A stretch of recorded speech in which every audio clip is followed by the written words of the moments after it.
Narito na ang programang inyong pinagkakatiwalaan, ang programang mas pinalakas at mas pinalawak sa pagbibigay serbisyo sa inyong lahat. Ngayon ay Lunes, April 29, 2013. Tugon, aksyon. Ngayon, ito ang Responde. Magandang hapon, ako si Oren Miranda.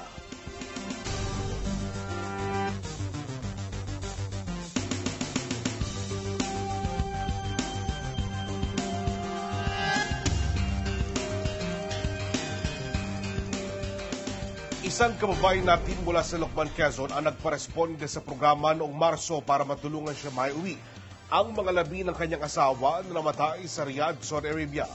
Mahigit isang buwan matapos na maipalabas sa responde ang kaso ito, ay isang magandang balita ang aming natanggap.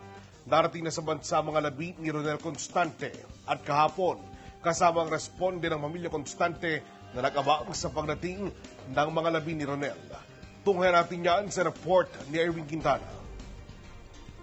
March 1, ipinalabas sa responde ang kwento ni Marivilla Constante. Ang asawa ni Marivilla na si Ronel ay 8 taon ng OFW sa Riyadh, Saudi Arabia. Ngunit nito lamang nakaraang February 17 ay namatay ito dahil sa bangungot. Sa gitna ng labis na sakit dahil sa pagkawala ng asawa, nakiusap si Marivilla na agad na maiuwi ang mga labi ni Ronel dito sa Pilipinas. Pinananawagan ko lang po, sana matulungan niyo kung mapauwi ng maagap-agap yung asawa ko. Huwag naman po sanang mangyari yung nag-graduate yung mga anak ko, ay nakapurol yung asawa ko. Kasi malapit na rin po yung graduation by March eh. Gusto lang po namin masilayan yung asawa namin kahit sa huling sandali. Lalo na po yung mga anak ko. Kasi ang liliit pa po yung mga anak ko nung sila yung umalis eh. Nung siya yung umalis eh.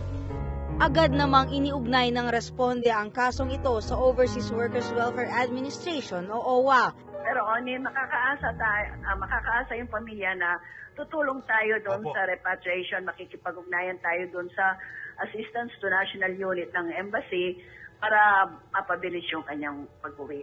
At makalipas ang mahigit 2 buwan matapos mamatay si Ronel, isang magandang balita ang natanggap ng kanyang pamilya at ng responde. Makakauwi na ng bansa ang mga labi ni Ronel. Kahapon, bandang 2:00 ng hapon, sinamahan ng responde ang pamilya ni Ronel na nag-abang sa kanyang pagdating. Habang naghihintay, nakausap pa namin si Marivilla. Hindi nito maipaliwanag ang kanyang nararamdaman ngayong matapos ang 8 taon ay muli niyang makakapiling ang asawa. Ngunit, wala na itong buhay. Parang hindi ko matanggap. Kasi ang tagal namin kasi hindi nagkita. Tapos magkikita kami, ito pa yung yung mangyayari. Para akong nakalutang. Kasi hindi ko maintindihan kung ano yung mararamdaman ko. Kasi halos wala na akong iiyak eh. Wala. Pamanhid na ako. Lalo na nung makita ko yung mga anak kong na-graduate, tapos wala yung papa nila. Kasi ang tagal niyang nag-iisa doon. Pati ba naman sa wala na siya, mag-iisa pa rin siya. Gusto naman namin yung masilayan man lang siya kahit ilang araw lang. Makasama ng mga anak ko. Lalo na magbe-birthday siya, gusto namin yung makasama man lang siya kahit buong araw ng birthday niya. Labis din ang paghihinagpis ng ina ni Ronel na si Eva dahil kaarawan pa niya ang araw ng pagdating ng kanyang anak. Napakasakit po ng gapin. Birthday ko nga ho, 60. Na po ako. Ito pang pasalubong ng anak ko sa akin. Susunduin namin siya na wala ng buhay. Dagdag pa ang pagkamatay rin ng kanyang asawa noon lamang Marso dahil labis daw na dinamdam nito ang pagkawala ng kanilang anak. Ang aking asawa naman walang sakit. Na nabalitaan niya lang ho nangyari hong ganon. Dinamdam niya ho mabuti. Kaya ho nagkaganon. Ayun ho, una pa ho namin na ihatid ng aking asawa sa aking anak. Maya-maya pa ay pinaakyat na kami sa documents handling section para mapirmahan ni Marivilla ang ilang dokumento para sa pagre-release ng mga labi ng kanyang asawa. Ilang sandali pa, kasama ang 2 kinatawan ng OWA ay pinapunta si Marivilla sa NAIA Terminal 1 para pirmahan pa ang ilang dokumento. Patuloy na naghintay ang grupo kasama ang ilang miyembro ng pamilya at ng maghahatid na punerarya. Ko sa Erwin Quintana ang inyong koresponde. Sa aming pagbabalik, magpapatuloy pa ang ating pagsubaybay sa kwentong ito ng Pamilya Constante. Huwag kayong bibitin.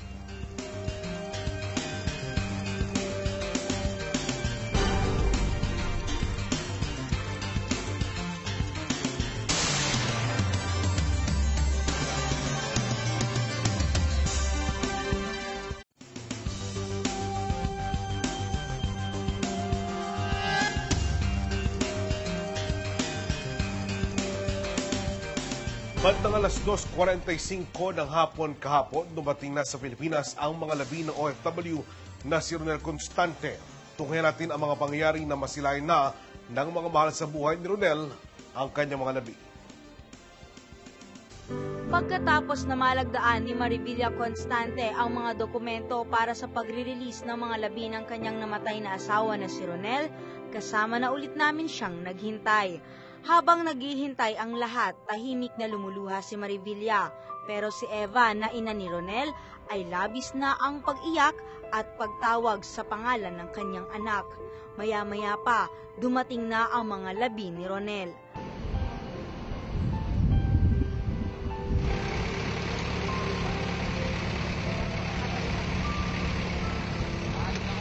Dito na lalong bumuhos ang emosyon ng ina ni Ronel.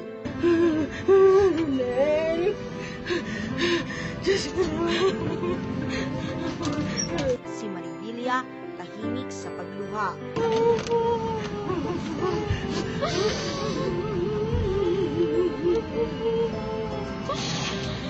Ilang sandali pa ay nagsimula ng bumiyahe ang grupo papunta sa Calamba, Laguna kung saan dadalhin ang mga labi ni Ronel.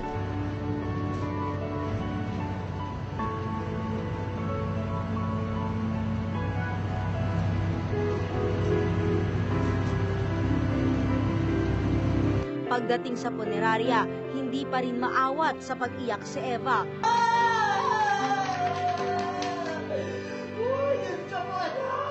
Hanggang sa ilabas na ang nagyayelong mga labi ni Ronel.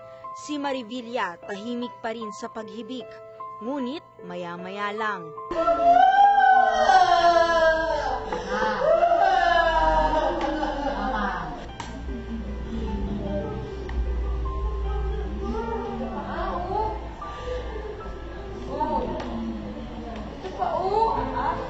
Nang mahimasmasan, pinuntahan na ni Marivilla ang mga labi ni Ronel.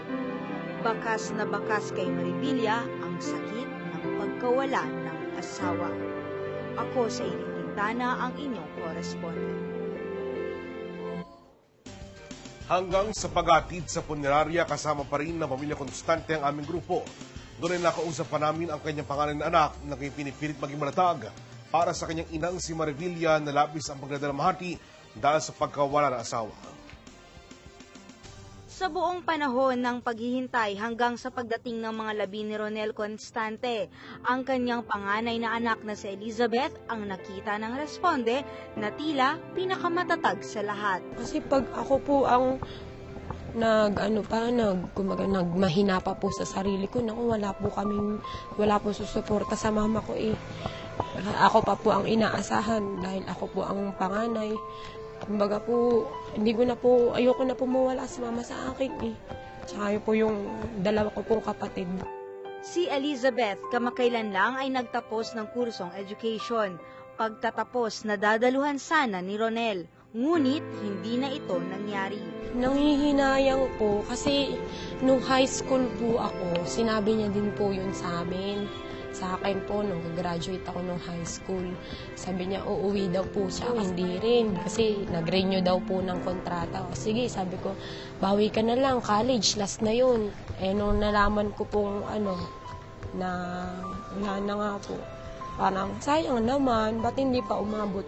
Ginunita rin ni Elizabeth ang masasayang sandali kasama ang kanyang ama. Siyempre po, panganay, ako po yung pinakaswerte sa amin, kasi po, panganay po ako lang po yung halos nakasama po ni Papa ng matagal. Kasi ako po yung lagi niyang kasama pag gagala kami sa mall.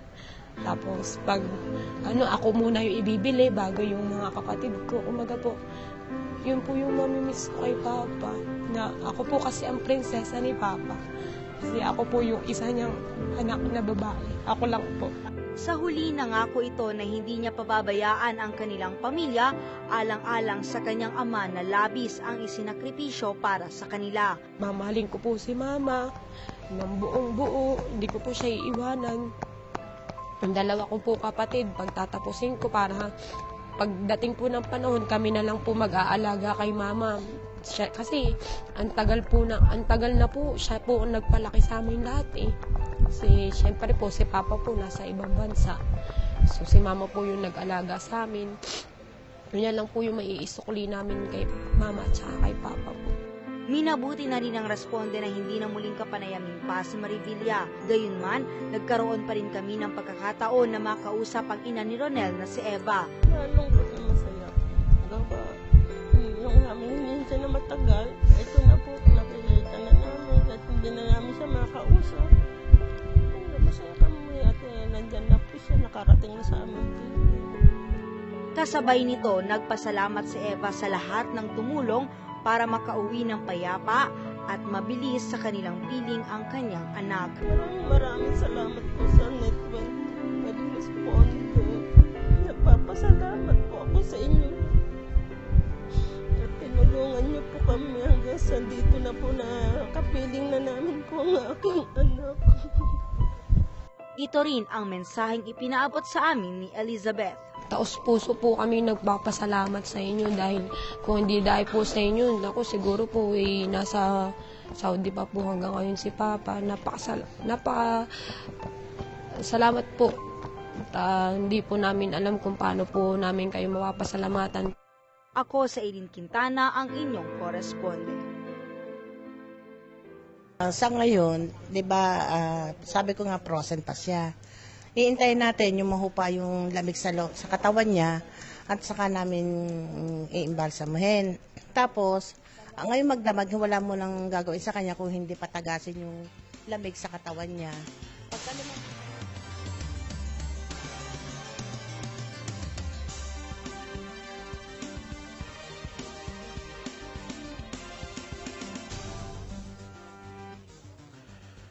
Isa naman na tulungan din ng responde ang tuloy nang na maalam. Balikan natin ang kwento ni Raymeline Sarmiento sa aming pagbalik.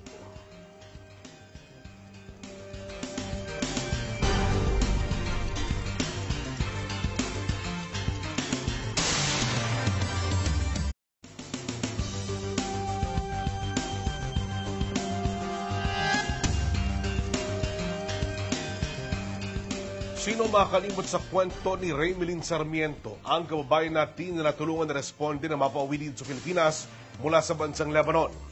Si Raymeline ay isang OFW na nagkasakit sa bato. Si Raymeline at ang kanyang pamilya rin ang kauna-unahang nahandugan ng munting nagaling na responde. At itong Huwebes, isang malungkot na balita ang nakarating sa amin. Si Raymeline ay tuloy na pumanaw. Balikan natin ang mga pagluha, pangiti at paglaban sa kanyang ramdaman, ang kwento ni Raymeline Sarmiento. Kwento ng isang ina na nakikiusap na makauwi sa bansa ang kanyang anak. Ito ang kwentong tinutukan ng responde noong February 18. Dito sa tabi ng riles ng tren sa San Pablo, Laguna, nakilala namin si Mercy Puntanar. Ang kanyang hiling sa programa, makauwi sa bansa ang anak na si Raymeline Sarmiento matapos itong mataningan ng buhay dahil sa anemia at sakit sa bato. Ang kanya raw pong 2 kidney ay ubos na. Tinaningan po siya ng 3 buwan ng kanyang doktor.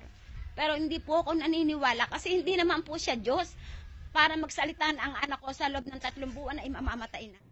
Taong 2009 nang umalis ng Pilipinas ang anak papuntang Lebanon para maiangat ang kanilang naghihikahos na buhay. Sa huli, magkakasakit pala ito. Sobrang sakit po. Sobrang hirap na isipin natin na kaya siya napunta ron para po kami mahango sa buhay. Bali po ayan po yung kanyang anak na umaasa na yung pangarap niya ay matutupad. Kaya nga po sabi nung akin nga po, Mama, umuwi ka na. Kahit hindi mo matupad yung pangarap natin, makauwi ka na lang. Si Justin, ang kanyang nag-iisa at ngayon 11 taong gulang na anak, ang isa sa mga naging inspirasyon ni Raymeline sa kanyang pangingibang bansa. Mama, masakit siya ron. Gusto ko na mauwi, Mama ko. Mahal ko po siya. Isa sa mga pumigil na makauwi ng Pilipinas ang OFW ay ang kasong kinakaharap nito sa dating employer, ang $600 penalty. Ako po'y nananawagan sa embassy ng Lebanon na sana po, wag na po nilang singilan ng $600 na penalty. May sakit na nga po. Hihingan pa po ninyo ng pera, hindi na nga po makapagtrabaho. Uuwi po ang aking anak, ni 5 walang dala. Ito ay inilapit ng programa sa mga kinaukulan. This coming Wednesday ay naka-schedule na siya na umalis sa Beirut papunta dito sa Maynila para makasama yung kanyang mga mahal sa buhay dito sa Pilipinas. 3 araw matapos itong maisahing papawid ay nagkaroon agad ng magandang resulta. February 21, Huwebes, dumating sa bansa si Raymilin. Mula sa airport ay tumutok na ang programa. Unang pagtatagpo namin ng personal kay Raymilin noon at nagulat kami sa kanyang pananaw sa buhay. Matatag siya. Ayaw indahin ang sakit na nararamdaman. Masaya kaming makita siya na muling makatapak sa ating bayan, malinis sa lahat ng masasamang alaala na ibinigay sa kanya ng bansang Lebanon.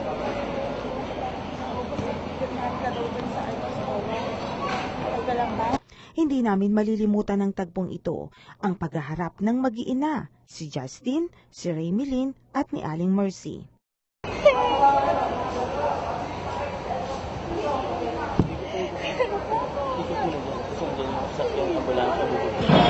Tumulak ang grupo papuntang San Pablo, Laguna para lubusang maihatid si Raymilin. Doon, naghihintay ang kanyang mga kaanak. Sabik na muli siyang makita. Case closed na ito kung tutuusin. Naibigay na namin ang kanilang hiling na makauwi sa bansang OFW. Pero dahil sa taglay na karamdaman, kaya walang naiuwing pasalubong sa pamilya. Ito ang naging sunod na misyon ng Responde. Hindi man hiniling, kusa naming ipinagkaloob. Si Raymilin, kasama ng kanyang buong pamilya, ang una naming napagkalooban ng munting regalo mula sa Responde.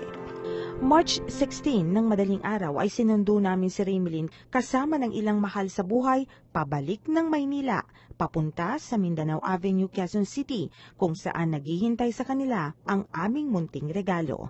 Katuwang ng Nagsarap Eat All You Can at ng Glowful Resto Grill and Resort ay in-enjoy ng pamilya ang sarap ng summer outing.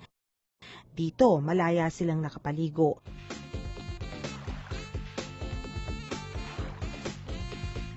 At walang katapusang kainan. Inihatid din namin silang muli para matiyak ang kanilang kaligtasan. Pero isang masakit na balita ang aming natanggap noong nakaraang linggo. Mabigat ang aming mga paa sa aming pagbabalik sa San Pablo, Laguna. Pagdating namin, agad kaming sinalubong ni Aling Mercy. Umiiyak na inirap sa amin ang kanyang anak na payapa ng nakahimlay. Hindi matanggap ng ina ang pangyayaring ito sa anak. Ipinagtapat niya sa amin na nakiusap pala si Raymilin. Taliwas sa una niyang sinabi sa amin. Sabi niya, Nay, sige na naman, ipadialysis mo na ako. Kahit man lang 1 taon, yung itagal ng buhay ko, makasama si Justin. Subalit dahil sa kahirapan ng buhay, ay hindi niya umano ito nagawa. Gumawa man umano sila ng paraan, pero hindi na nahintay ni Raymilin. Madadialysis siya. Ang kaso nga po, nung Miyerkules, sabi niya, Inay, parang hindi na ako makakapag-antay ng dialysis. Parang mamamatay na ako. Sabi ko, hindi. Antayin mo, anak, kasi malapit na. Ang masakit sa akin, yung hiling niya na kahit man lang 1 taon na may dialysis siya. 1 taon para makapiling niya ang kanyang anak. Wala po ako nagawa. Ayon kay Justin, masaya na rin siya dahil wala na umanong masakit na nararamdaman ang kanyang ina. Malamang na wala po siya. Sabi daw po, mag-aaral daw po mabuti. Nga daw po, pag nawala daw po siya, na daw po magkukulit. Mabuti na lang po na nawala si mama, hindi na po siya maghihirap. kaysa po magkilap pa po siya. Si Ruel Puntanar ang tumayong pangalawang tatay ni Remilyn. Pero sa aming mga nasaksihan, tunay na anak ang kanyang naging trato dito, kaya naman hindi niya rin matanggap ang maagang pagpanaw ni Remilyn. Ako lagi ang tawag niya hanggang sa mamatay siya eh. Aba, edi siyempre, ang kulang lang sa akin, ipilido ko dahil masakit sa loob ko yan. Sa kasalukuyan ay nakaburol si Remilyn sa kanilang bahay sa Barangay del Remedio. Balungkot na kwento, subalit gusto naming maiwan sa aming alaala ang kanyang matatamis na ngiti. Ngiting punong-puno noon ng pag-asa para sa anak, sa ina at sa buong mag-anak na umaasa sa kanya. Mula sa Responde, paalam, Remilyn Sarmiento. Ako si Rachel Dionedo, ang inyong koresponde.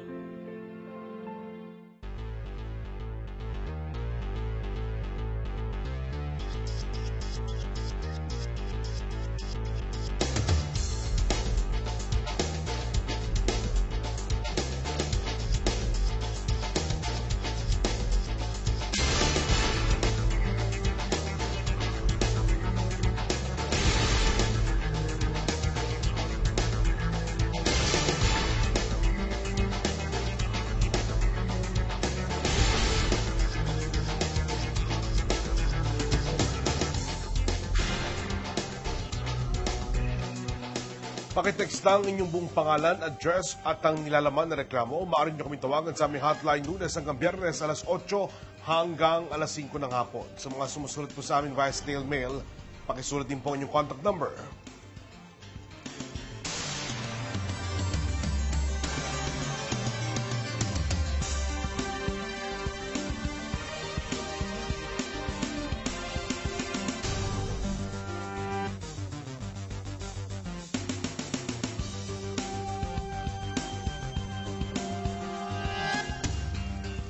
Muli po nakikiramay ang buong grupo na Responde sa mga naulila ni Ronel Constante at Remilyn Sarmiento. Maaari po kayong magpadala ng mga video sa amin ng mga gusto niyo ireklamo, mga kaganapan na nakapeperwisyo sa inyo at gusto maaksyonan. Para mapanood ang aming mga previous episodes, ilike lang aming Facebook fanpage, Responde Net 25. Maraming salamat po sa aming sponsors, Mr. and Mrs. Ignacio Ignemanaog ng ICSM Printers, Hail Design at kay Dr. Elaine Galvez at ng Galvez Clinic. Ang Responde mapanood nyo Lunes, Miyerkules at Biyernes alas 5:30 ng hapon hanggang alas 6 ng gabi. Ang tangi po namin hangad, ang kayong matulungan, walang labis, walang kulang. Tugon, aksyon. Ngayon, ito ang Responde. Magandang gabi, ako si Olin Miranda.